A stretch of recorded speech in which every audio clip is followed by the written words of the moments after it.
अस्सलामुअलैकुम स्टूडेंट्स, उम्मीद है आप सब खैरियत से होंगे। हम कर रहे हैं चैप्टर नंबर 11 के लेक्चर में हम application of heat transfer discuss करेंगे। फर्स्ट एप्लीकेशन है heating object such as kitchen pan. Kitchen pan वगैरह को गर्म करने के लिए भी हम हीट ट्रांसफर के मेथड यूज करते हैं। हीट करना स्टार्ट करते हैं। One everyday application of heat transfer is when we cook food using kitchen pan. सबसे कॉमन एग्जांपल है कि जब हम किचन पैन में कुछ पकाते हैं तो उसके अंदर भी हीट ट्रांसफर होता है। देखते किस मेथड के जरिए हीट ट्रांसफर होता है। When a pan is placed on the stove, जब आप पैन को बर्नर के ऊपर रखते हैं, देखिए आपने पैन को क्या किया, बर्नर के ऊपर रखा। हीट फ्रॉम द फ्लेम और हीटिंग एलिमेंट, जो हीट है यहाँ से आपके हीटिंग एलिमेंट से ट्रांसफर कर जाएगी पैन के ऊपर। अब ये हीट ट्रांसफर कर गई पैन पर। जब ये हीट ट्रांसफर कर देगी पैन पर, आपको पता है पैन जो है वो मेटल का है तो उसके मॉलिक्यूल्स जो है वो बिल्कुल साथ साथ है। डायरेक्ट कांटेक्ट में कौन सा वाला हीट ट्रांसफर होता है? कंडक्शन होता है, यहाँ पे भी यही लिखा हुआ है। और heating element transfer to the pan mainly by conduction, किसकी वजह से होता है? यहाँ पर कंडक्शन की वजह से होता है। The metal of the pan being a good conductor, ये जो मेटल है पैन का ये अच्छा कंडक्टर होता है जो कि क्विकली एब्जॉर्ब कर लेता है हीट को और पास कर देता है it through out the surface. ये मेटल है, मेटल के अंदर फ्री इलेक्ट्रॉन्स प्रेजेंट हैं, ये क्या करेंगे, आराम से इसको क्विकली इसको हीट को एब्जॉर्ब करेंगे और इसको ट्रांसफर कर देंगे थ्रू आउट दी पैन। जिससे क्या होगा, this cause the entire pan to become home. इससे क्या होगा कि आपके जो इलेक्ट्रॉन्स हैं इसको पूरी हीट को जब ट्रांसफर करेंगे तो आपका जो पैन है वो पूरा इंटायरली गर्म हो जाएगा। Allowing food place inside to cook evenly, जिससे क्या होगा, जो आपका फूड इसके अंदर प्रेजेंट है वो इवनली कुक हो जाएगा क्योंकि सारे का सारा पैन इवनली गर्म हो जाएगा। जब पैन इवनली गर्म हो रहा है तो उसके अंदर पड़ी हुई चीज भी आराम से अच्छे से इवनली कुक हो जाएगी। नेक्स्ट आपके पास सेकेंड एप्लीकेशन है थर्मोप्लास्ट की, using thermal insulation to maintain the temperature of the liquid. इस थर्मल इंसुलेशन हमें हेल्प करता है कि जो गर्म चीजें हैं वो गर्म ही रहें और जो कोल्ड थिंग्स हैं वो कोल्ड ही रहें। जैसे आपके थर्मोप्लास्ट के अंदर होता है, हम उसके अंदर ठंडा पानी डालते हैं तो वो काफी देर तक ठंडा ही रहता है। अब इसके अंदर क्या प्रोसेस है, उसको किस तरीके से डिजाइन किया गया, हम इसको यहाँ पे देखते हैं। फॉर एग्जाम्पल के तौर पे अ थर्मोप्लास्ट हैज डबल वॉल। ये जो थर्मोप्लास्ट होता है उसकी डबल वॉल्स होती हैं, एक वॉल अंदर की तरफ होती है और एक वॉल बाहर की तरफ होती है, ठीक है। With a vacuum between them, इसके दरमियान में यहाँ पर वैक्यूम प्रेजेंट होता है। यहाँ पे लिखा है ना, ये देखिए वैक्यूम प्रेजेंट होता है इसका। एक आउटर केसिंग होती है इसकी और एक इनर केसिंग होती है इसकी, ठीक है। जैसे ये आउटर, ये आपको बाहर नजर आ रही है और इनर यहाँ पे इस वाली को इनर कह रहे हैं, ठीक है। अब वैक्यूम इसके अंदर प्रेजेंट है, ठीक है। This vacuum stop heat transfer by conduction and convection. आपको पता है ना, तीन तरीके से हीट ट्रांसफर होता है। पहला होता है कंडक्शन, दूसरा कन्वेक्शन। अब ये वैक्यूम क्या करता है, अब वैक्यूम कैसे हेल्प आउट करे? अब वैक्यूम में क्या होता है, कोई भी मॉलिक्यूल्स प्रेजेंट नहीं होते। जैसे वो जो हमने पढ़ा था कि सन से लेकर अर्थ तक बीच में वैक्यूम था तो इस वजह से वहां पे कंडक्शन और कन्वेक्शन नहीं हो सकती थी। क्यों नहीं हो सकती थी? क्योंकि यहाँ पे कंडक्शन और कन्वेक्शन इन दोनों को किस चीज की जरूरत होती है? मॉलिक्यूल्स की जरूरत होती है। कंडक्शन को डायरेक्ट कॉन्टेक्ट में मॉलिक्यूल्स की जरूरत होती है, जबकि कन्वेक्शन को लिक्विड और गैस की मॉलिक्यूल्स की जरूरत होती है। अब यहाँ पर ये जो यहाँ पर हमने यहाँ पर बीच में वैक्यूम है, ये वाली वैक्यूम है, ये इनर केसिंग है और ये आउटर केसिंग है। अब यहाँ पे वैक्यूम है तो यहाँ पे जो हीट आ रही है बाहर से, ठीक है, ये जो यहाँ पे हीट जो बाहर से आएगी वो आगे ट्रांसफर नहीं कर पाएगी। क्यों? क्योंकि दरमियान में ये जो बिल्लू बिल्लू है ये वैक्यूम है और वैक्यूम क्या करेगा, वैक्यूम होने की वजह से मॉलिक्यूल से प्रेजेंट है ही नहीं। जब मॉलिक्यूल से प्रेजेंट नहीं है तो यहाँ पे कंडक्शन और कन्वेक्शन हो ही नहीं सकती। क्या लिखा हुआ है आगे? बिकॉज, क्योंकि यही बात बताने लगे क्यों नहीं कंडक्शन और कन्वेक्शन हो सकती। Because there is no air or material to move heat, क्योंकि वैक्यूम है यहाँ पर और वैक्यूम के अंदर कोई भी मटेरियल और मीडियम या एयर प्रेजेंट ही नहीं है जिसकी वजह से हीट जो है आगे ट्रांसफर कर सके। अब ये थोड़ा सा स्टेप इन्होंने लिया, सिर्फ वैक्यूम बनाया इन्होंने, ठीक है। यहाँ पर ये दोबारा रेस करना पड़ रहा है बार बार। ये जो इन्होंने वैक्यूम बनाया है ब्लू वाली साइड, ये जो इन्होंने वैक्यूम बनाया, सिर्फ एक वैक्यूम डालने से उसके अंदर क्या हो गया, कंडक्शन और कन्वेक्शन से हीट ट्रांसफर रुक गया। अब हमारे पास तीसरा मेथड भी तो है, एक रेडिएशन। रेडिएशन से भी तो हीट ट्रांसफर हो सकती है। रेडिएशन आएंगी और पानी को गर्म कर देंगी। अब उसको भी हमने रोकना है, रेडिएशन को भी खत्म करना है। रेडिएशन को हम कैसे यहाँ पे खत्म करें?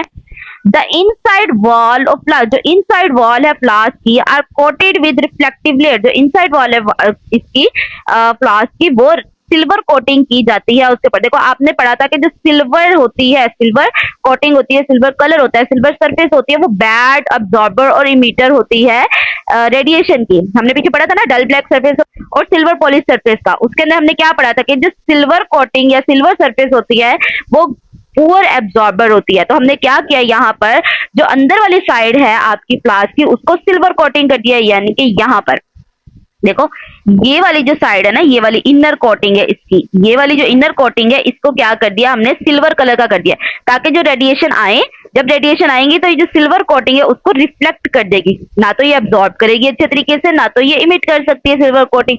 तो जो रेडिएशन आ रही होंगी वो क्या करेंगी, इसको, ये जो सिल्वर कोटिंग है इसको रिफ्लेक्ट करने में हेल्प करेगी। आगे क्या लिखा हुआ है, that bounce back radiation to keep the liquid warm. अब ये सिल्वर कोटिंग क्या करिए, इस रेडिएशन को बाउंस बैक करिए ताकि जो लिक्विड है आपका गर्म, अगर गर्म लिक्विड है तो गर्म रह सके, ठंडा लिक्विड है तो ठंडा रह सके। उसके अलावा द आउटर केसिंग, अब आउटर केसिंग की बात आ गई, the outer casing and the lid are made up of insulating material like plastic or stainless steel to prevent heat loss।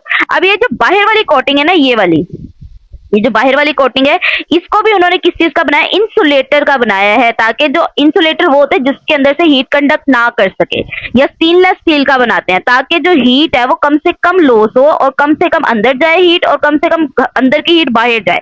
ठीक है, smart design help liquid like tea, coffee or soup to stay at right temperature for many hours। इस smart design की वजह से क्या होता है कि जो आपका टी है, कॉफी या सूप है वो उसी टेम्परेचर पे रहता है काफी देर तक। सिंपल सी बातें हैं, देखो मैं थोड़ा सा दोबारा से हाईलाइट कर लेती हूँ। उसके जो हमारे पास डिजाइन था वो स्मार्ट डिजाइन कैसे था, सबसे पहले आपने क्या किया, उसके अंदर आपने वैक्यूम प्रेजेंट किया। ठीक है, आपने वैक्यूम डाला, वैक्यूम से क्या होगा, कंडक्शन और कन्वेक्शन स्टॉप हो जाएगी। ठीक है, वैक्यूम की मदद से कंडक्शन और कन्वेक्शन स्टॉप हो गई। उसके बाद आपने वहां पे इनर साइड जो है, इनर वॉल जो है वो रिफ्लेक्टिव लेयर की बना दी, यानी कि सिल्वर कोटिंग की बना दी। उससे क्या होगा, रेडिएशन जो है वो स्टॉप हो गई। उसके बाद जो आपकी आउटर केसिंग है उसको आपने क्या किया, इंसुलेटिंग मटेरियल से बना दिया ताकि वो क्या करे, हीट लॉस कम से कम हो। ये इसका बिल्कुल सिंपल सा प्रोसेस है जो मैंने हाईलाइट किया है। ओके, थर्ड एप्लीकेशन है आपकी reducing thermal energy transfer in buildings. Buildings को हम कैसे ठंडा रख सकते हैं। Thermal insulation in buildings help to keep them warm in winter and cool in summer. Thermal insulation अगर आप बिल्डिंग्स में करें तो वो सर्दियों में, जाहिर है हमने सर्दियों में बिल्डिंग्स को गर्म रखना होता है, तो वो बिल्डिंग्स को गर्म रखने में हेल्प करेंगी और समर के अंदर वो उसको ठंडा रखने में हेल्प करेंगी। अब यहाँ पर ये क्वेश्चन का आंसर है यहां से लेकर यहां तक। ठीक है, अब इसके अंदर क्या कह रहे हैं कि आप जो है कैसे रिड्यूस कर सकते हैं thermal energy transfer in building. ऐसा आप क्या क्या करेंगे तो आपकी थर्मल एनर्जी ट्रांसफर जो है बिल्डिंग के अंदर कम से कम हो जाएगा। उसके लिए क्या करेंगे, by adding things like thick curtains. आप थिक कर्टन्स यूज करें, फॉर्म्स यूज करें वॉल्स में, डबल गेज्ड विंडो यूज करें, ये बनी हुई है डबल गेज्ड विंडो यूज करें, और फिर फॉल सीलिंग यूज करें। फॉल सीलिंग आपको नजर आ रही है ना, असल रूफ ये वाली होती है, उसके नीचे हम थोड़ा सा यहाँ पे यूज करते हैं। देखो ये नजर आ रही है ब्लॉक ब्लॉक वाली जो होती हैं, ये फॉल सीलिंग थी। अब इससे क्या होगा, we can reduce heat loss through conduction, convection and radiation. इन चीजों के जरिए, यानी कि किन किन चीजों के जरिए, थिक कर्टन यूज करके, फॉर्म वॉल के अंदर यूज करके, डबल गेज्ड विंडो यूज करके, फॉल सीलिंग यूज करके हम कंडक्शन, कन्वेक्शन, रेडिएशन को कुछ हद तक रोक सकते हैं। इन कूल वेदर, ठंडे वेदर के अंदर इंसुलेशन क्या करती है, इंसुलेशन हेल्प करती है कि जो वार्म एयर है हमारे इनसाइड वो बाहर ना निकल सके, क्योंकि कमरे वगैरह गर्म हो जाते हैं तो उसको बाहर ना निकलने दे। इंसुलेशन इस बात की हेल्प करती है। और हॉट वेदर में क्या करती है, इट प्रिवेंट हीट। इंसुलेशन अगर आपने अपने बिल्डिंग्स वगैरह में की हुई है तो हॉट वेदर में वो हेल्प करेगी कि जो हीट है बाहर की तरफ से वो अंदर ना आ जाए, और इससे क्या होगा कि आपके जो हीटर और रूम एयर कंडीशनर यानी कि एसी वगैरह का खर्चा बच जाएगा। सेविंग एनर्जी एंड लॉयरिंग को, जिससे आपकी एनर्जी वगैरह का खर्चा बच जाएगा और आपके पैसे वगैरह बच जाएंगे। Even simple ideas like using proper shading outside the window or ensuring good ventilation can also reduce thermal energy transfer in building।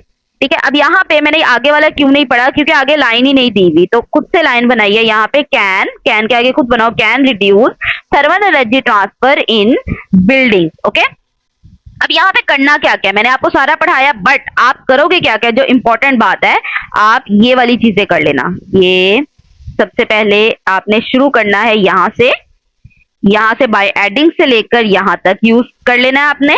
उसके बाद यहाँ से लेकर कैन से आगे तक यहाँ तक आपने इसको कर लेना है। अगर आपको क्वेश्चन आता है ये how can we reduce thermal energy transfer in building, इतना कर लेंगे तो वो भी ओके है। अब आपका लास्ट टॉपिक है, नाम है इसका ग्रीन हाउस इफेक्ट। वैसे तो हम काफी दफा इसको पढ़ चुके हैं। ग्रीन हाउस इफेक्ट होता क्या है?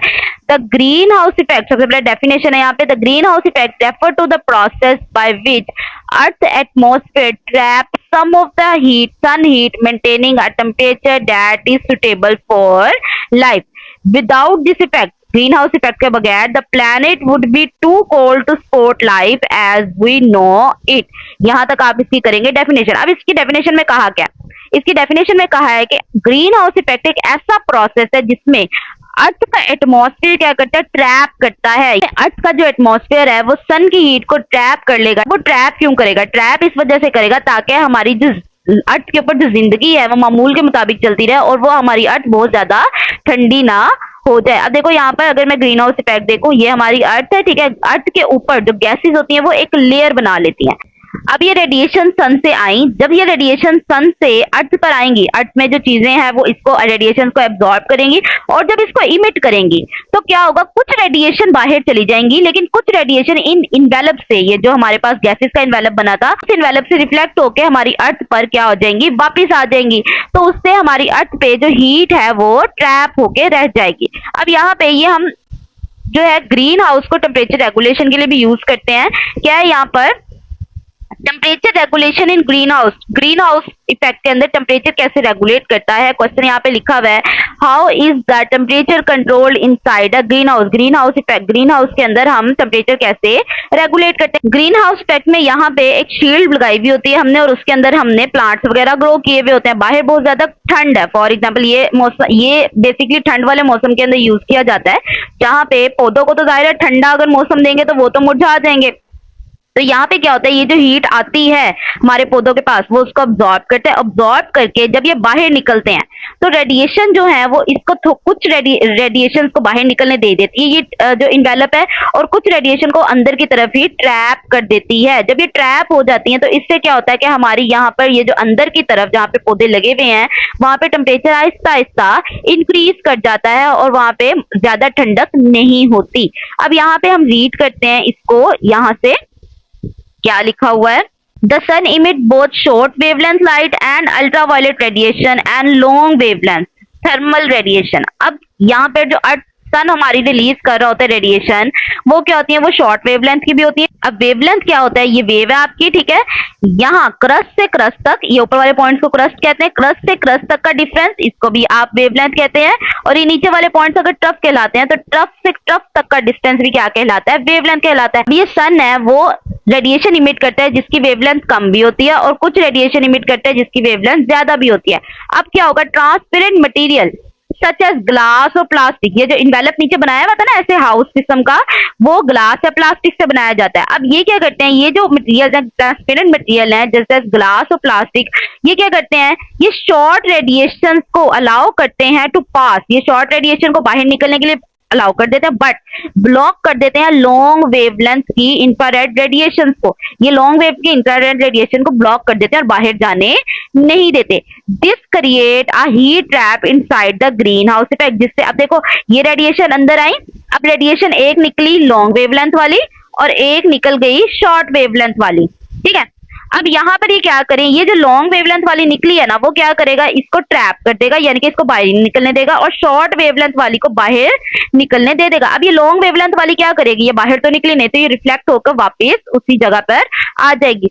The rays from the sun warm the object inside the green. सन क्या करता है? जो ट्रांसपेरेंट मटेरियल हमने लगाया हुआ है उसके अंदर जो भी पौधे वगैरह रखे हुए हैं उसको हीट प्रोवाइड करता है। अब ये रेडिएशन है आपके सन से, ये अंदर आ गई। अंदर आने के बाद इसने प्लांट्स वगैरह को क्या किया? वार्म किया। वार्म करने के बाद अब देखो इस बॉडी ने, ये जो पौधे हैं हमारे पास, ये मैंने पौधे बनाए हैं, ठीक है। ये जो पौधे हैं आपके पास, ये क्या करेंगे? रेडिएशन को एब्जॉर्ब करेंगे। These object emit radiation with longer wavelength. अब इन्होंने पौधों ने क्या किया? रेडिएशन को एब्जॉर्ब किया। एब्जॉर्ब करने के बाद लॉन्ग वेवलेंथ बाहर निकाली, यानी कि यहाँ पे निकली है लॉन्ग वेवलेंथ। ये लॉन्ग वेवलेंथ जब इन्होंने बाहर निकाली, बाहर निकालने के बाद अब देखो लॉन्ग वेवलेंथ हमने पढ़ा कि ये जो ट्रैप है, जो हमने ये इन्वेलप बनाया हुआ है, इससे तो बाहर निकल ही नहीं सकती। जब ये बाहर निकलेगी नहीं तो क्या करेगी, ये रिफ्लेक्ट होकर वापस से दोबारा आ जाएगी। हाउएवर द ग्लास और plastic sheet prevent this longer wavelength radiation from escaping.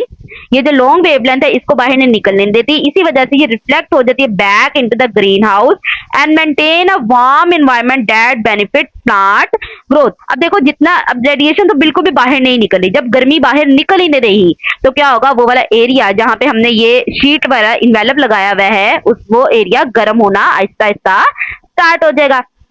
इसी तरीके से हमारी अर्थ के ऊपर भी ग्रीन हाउस इफेक्ट होता है। यहाँ पे देखते हैं the earth atmosphere function in similar way to greenhouse. अब ये जो हमने ग्रीन हाउस इफेक्ट पढ़ा है ये सिमिलर भी होता है, ऐसा हमारी अर्थ एटमॉस्फेयर में भी होता है। The trapping heat from the sun with gases such as carbon dioxide and water vapors। अब यहाँ पे देखो हम इमेजिन करते हैं कि ये हमारे पास अर्थ है, ठीक है, ये मेरे पास अर्थ है और ये जो इन्वेलप बना हुआ है ना, अब ठीक है, अर्थ के गिर्द, पूरे अर्थ के गिर्द एक इन्वेलप बना हुआ है, ठीक है। अब ये जो इन्वेलप बना है वो किस किस वजह से बना हुआ है, वो कार्बन डाइऑक्साइड की वजह से बना हुआ है, ठीक है, वो कार्बन डाइऑक्साइड और वाटर वेपर्स और सीएफसी गैसेस जैसे काफी गैसेस की वजह से बना हुआ है। अब इससे क्या होगा, जिस सन से हमारी रेडिएशन आ रही हैं, ठीक है, सन से हमारी रेडिएशन आई और अब क्या होगा, कुछ रेडिएशन तो बाहर निकल जाएंगी लेकिन कुछ रेडिएशन क्या होंगी, इस इन्वेलप की वजह से दोबारा टकरा के दोबारा हमारी अर्थ पर ही वापस आ जाएंगी। This help to maintain the earth temperature, जिसकी वजह से हमारे अर्थ का टेम्परेचर जो है वो मेंटेन हो जाता है। लेकिन अब क्या होता है, in recent year the amount of carbon dioxide, जो कार्बन डाइऑक्साइड की अमाउंट है हमारी एटमॉस्फेयर में बहुत ज्यादा इंक्रीज कर गई है, जिससे क्या हुआ है, ये जो हमारे पास इन्वेलप था ना गैसेस का, ये और भी ज्यादा क्या हो गया, स्ट्रॉन्ग हो गया है। जब ये इन्वेलप स्ट्रॉन्ग हो गया तो अब ये क्या करेगा, जो थोड़ी बहुत रेडिएशन बाहर निकल जाती थी ना, अब उसको भी बाहर नहीं निकले देगा। मतलब जितनी भी रेडिएशन है वो रिफ्लेक्ट होके, ये जितनी भी रेडिएशन है वो रिफ्लेक्ट होके क्या होंगी, वापस ही आना स्टार्ट हो जाएंगी। अब कोई भी रेडिएशन बाहर निकल ही नहीं सकेगी। जब रेडिएशन बाहर निकल ही नहीं सकेंगे तो आहिस्ता आहिस्ता अर्थ का टेम्परेचर क्या होता जाएगा, ज्यादा होता जाएगा। आजकल पता है ना काफी ज्यादा गर्मी हो रही है, ग्रीन हाउस इफेक्ट की वजह से ही हो रही है, क्योंकि अब देखो हमारी एनवायरनमेंट में गैसेस वगैरह बहुत ज्यादा है। ये इन्वेलप जो है, ये वाला इन्वेलप, ये बहुत ज्यादा स्ट्रॉन्ग हो गया, जिसकी वजह से हीट बाहर निकल ही नहीं पा रही। जब हीट बाहर निकलेगी ही नहीं तो हमारी अर्थ के ऊपर टेम्परेचर आहिस्ता आहिस्ता ज्यादा हो जाएगा और इसी को तो हम ग्लोबल वार्मिंग कहते हैं। Starting the greenhouse effect as a result, जिसकी वजह से मोर हीट इज ट्रैप, जिसकी वजह से बहुत ज्यादा हीट जो है हमारी एटमॉस्फेयर में ट्रैप हो जाएगी, leading to the rise in earth average temperature, जिसकी वजह से हमारी अर्थ का टेम्परेचर जो है वो आहिस्ता आहिस्ता राइज करना स्टार्ट हो जाएगा। A phenomena known as global warming, और इस फिनोमेना को आप क्या कहते हैं, ग्लोबल वार्मिंग कहते हैं। इन रिसेंट से लेकर हम ग्लोबल वार्मिंग यहाँ तक करेंगे। इससे क्या होगा, दिस इंक्रीज इन टेम्परेचर, इससे टेम्परेचर ज्यादा होगा और ग्लोबल पैटर्न, क्लाइमेट पैटर्न जो है वो डिस्टर्ब हो जाएंगे। आपको पता है ना कि आजकल जो पंजाब में भी मतलब गर्मियां हैं बहुत ज्यादा, लेकिन फिर भी क्या हो रहा है, ग्लोबल वार्मिंग की वजह से अचानक से बारिश होती है और इतनी ज्यादा ठंड हो जाती है। और काफी दफा ऐसा होता है कि अभी रिसेंटली ओले तक पड़े हैं यहाँ पर, ठीक है। तो ये किसकी वजह से हो रहा है, ग्लोबल वार्मिंग की वजह से हो रहा है। क्यों, क्योंकि ग्लोबल वार्मिंग जब भी होती है एक तो टेम्परेचर तो राइज हुआ ही हुआ, अब इसके बहुत ज्यादा इफेक्ट्स हैं जो कि आप ना लास्ट चैप्टर के अंदर पढ़ोगे, ग्लोबल वार्मिंग के इफेक्ट। उसके अंदर बताया गया कि ग्लोबल क्लाइमेट पैटर्न को कैसे चेंज करता है, कैसे आजकल गर्मियों के सीजन में ही बर्फबारी होना स्टार्ट हो जाती है, या ये पंजाब वाले एरिया में जहाँ पे इतनी गर्मी है यहाँ पे ओले कैसे पड़ जाते हैं इतनी गर्मी होने के बावजूद। तो ये सारा हम लास्ट चैप्टर इस बुक का वहां पे लिखा हुआ है, ठीक है। अब यहाँ पे कुछ ब्लॉक्स हैं, इसको देख लेते हैं क्या लिखा हुआ है यहाँ पर। टिडबिट है, the public has been led to believe that increased carbon dioxide from human activities in causing greenhouse effect that a heat in the planet। अब हम यही बिलीव करते हैं कि जो कार्बन डाइऑक्साइड की रिलीज है ना, इसी वजह से ग्रीन हाउस इफेक्ट जो बहुत ज्यादा हो रहा है, ग्लोबल वार्मिंग इसी वजह से ज्यादा हो रही है। बट हमें ये बात पता चली है कि जो कार्बन डाइऑक्साइड है वो सिर्फ 0.03% ही एटमॉस्फेयर के अंदर इफेक्ट करता है और ये बहुत ज्यादा वीक ग्रीन हाउस गैस है, ठीक है। काफी ज्यादा ग्रीन हाउस गैसेस होती है। ग्रीन हाउस गैस क्या होता है, यहाँ पे लिखा हुआ है, green house gas absorb solar energy. ये जो ग्रीन हाउस गैस है वो क्या करती है, एब्जॉर्ब करती है सोलर एनर्जी को and trap it in the atmosphere, और एटमॉस्फेयर के अंदर इसको, और एटमॉस्फेयर के अंदर इसको ट्रैप कर देती है। वो जो इन्वेलप बनता है वो किससे बनता है, ग्रीन हाउस गैसेस से बनता है। ऐसा नहीं इन्वेलप बनता, कुछ इस तरीके से अर्थ है तो कुछ इस तरीके से उसके गिर्द इन्वेलप बन जाता है। विदाउट ग्रीन हाउस गैसेज, अगर ग्रीन हाउस गैसेज ना हो, creating what is known as greenhouse effect, तो क्या होगा, जो ग्रीन हाउस इफेक्ट हम कहते हैं, देखो ग्रीन हाउस इफेक्ट ना एक एक लिमिट तक इंपॉर्टेंट है, ठीक है। जो हम कहते हैं ना excess of everything is bad. अगर आप कार्बन डाइऑक्साइड और ये गैसेस जो है ग्रीन हाउस इफेक्ट गैसेस बहुत ज्यादा कर दोगे तो हीट बिल्कुल भी रिलीज नहीं होगी, और जब हीट बिल्कुल भी रिलीज नहीं होगी तो ग्लोबल वार्मिंग हो जाएगी। अब वो यही कह रहे हैं अगर हम क्या करें, ग्रीन हाउस गैसेस को खत्म कर दें, बिल्कुल ही खत्म कर दें, तो क्या होगा, हमारी अर्थ जो है वो इतनी गर्म नहीं होगी कि हम जिंदा रह सकें। अगर ग्रीन हाउस गैसेज नहीं होंगी, ठीक है, अगर यहाँ पे ग्रीन हाउस गैसेज नहीं होंगी तो जो रेडिएशन आएंगी वो दोबारा से वापस चली जाएंगी, तो हमारी अर्थ का टेम्परेचर जो है वो कम होना स्टार्ट हो जाएगा। जब अर्थ का टेम्परेचर कम होना स्टार्ट हो जाएगा तो हम जिंदा कैसे रहेंगे, हमें तो यहाँ पे एक नॉर्मल एक परफेक्ट टेम्परेचर चाहिए, ठीक है। तो ये ग्रीन हाउस गैसेस का होना भी जरूरी है ताकि हमारी जो अर्थ है वो नॉर्मल टेम्परेचर पे रहे। लेकिन एक्सेस करेंगे हम ग्रीन हाउस गैसेस की तो हमारा जो है यहाँ पे ग्लोबल वार्मिंग हो जाएगी। आपका ये चैप्टर कंप्लीट हो गया है। होप सो आपको लेक्चर की समझ आ गई होगी। किसी भी कॉन्सेप्ट में अगर कंफ्यूजन हो तो आप मुझसे कमेंट सेक्शन में पूछ सकते हैं, ठीक है। वीडियो को लाइक कर दीजिएगा, चैनल को सब्सक्राइब कर दीजिएगा अगर अभी तक आपने नहीं किया। मुझे अच्छा सा कमेंट कर दीजिएगा। वैसे मैं एक बात सोच रही थी कि मैं लेक्चर के स्टार्ट पे सबसे पहले ये कहती हूँ कि उम्मीद है आप सब खैरियत से होंगे, आपकी खैरियत के लिए दुआ होती है। लेकिन अभी तक किसी ने भी मुझे कमेंट नहीं किया कि अल्लाह ताला आपको खैरियत से रखे टीचर, ऐसा किसी ने कमेंट नहीं किया। बड़े ही कोई जालिम किस्म के स्टूडेंट्स है भाई आप लोग। चले मिलते हैं नेक्स्ट वीडियो में, तब तक अपना ख्याल रखें। अल्लाह हाफिज।